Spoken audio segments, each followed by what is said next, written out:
अगर कोई शख्स कंहिं वॾी मंज़िल वारो हुजे या वॾे रुतबे वारो हुजे, मर्तबे वारो हुजे, कॾहिं उहो वॾे मर्तबे वारो, रुतबे वारो, वॾी मंज़िल वारो अगर कोई शख्स हुजे या का वॾी हस्ती हुजे, जॾहिं उन जी आमद थींदी आहे उन जे लाइ गलियूं घिटियूं सजारी वेंदियूं आहिनि, सिंगारी वेंदियूं आहिनि, खुशबू लॻायूं वेंदियूं आहिनि, उन लाइ इंतज़ाम कयो वेंदो आहे। इहो दुनिया जो उसूल आहे।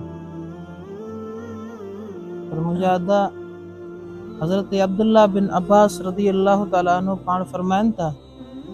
त मदीने वारा साईं पाण फरमायूं त जॾहिं रमज़ान मुबारक जो महीनो जेको हाणे अनकरीब अचण वारो आहे, मदीने वारा साईं पाण फरमाइनि था त रमज़ान जे लाइ, रमज़ान महीने लाइ जन्नत खे पूरो साल सिंगारियो वेंदो आहे। हिकु ॿ ॾींहं न, महीनो पहिरियों न,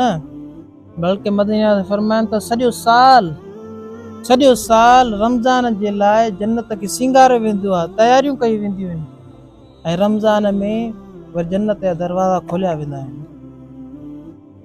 मदीने वारा साईं पाण फरमाइनि था त जॾहिं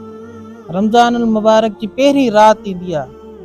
जॾहिं पहिरीं चंड ज़ाहिर थींदो आहे, राति शुरू थी वेंदी आहे, त आका अलैहिस्सलातु वस्सलाम मदीने वारा साईं पाण फरमाइनि था त जन्नत में अंदरि हवाऊं हलणु शुरू थी वेंदियूं आहिनि।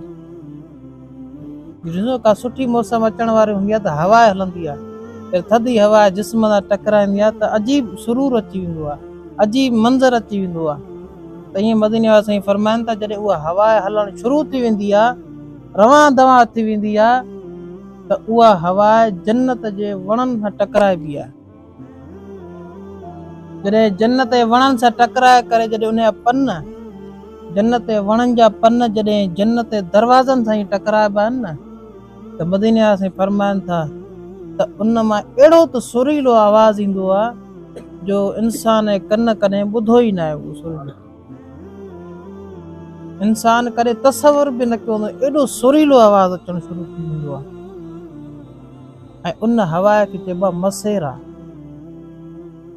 ऐं आका अलैहिस्सलातु वस्सलाम वधीक फरमाइनि था, मदीने वारा साईं पाण फरमाइनि था त जेके जन्नत जी हूरियूं हूंदियूं आहिनि उहे लिबास पाईंदियूं आहिनि, सवरिजी वेंदियूं आहिनि, श्रंगारियल हूंदियूं आहिनि, ऐं जॾहिं उहे अहिड़ी न मौसम ॾिसंदियूं आहिनि, हेॾो श्रंगार ॾिसंदियूं आहिनि ऐं सुरीला आवाज़ ॿुधंदियूं आहिनि, मदीने वारा फरमाइनि था त जन्नत जी हूरियूं ये तमन्ना कंदियूं आहिनि त आहे कोई जेको अल्लाह ताला जे हुकुम सां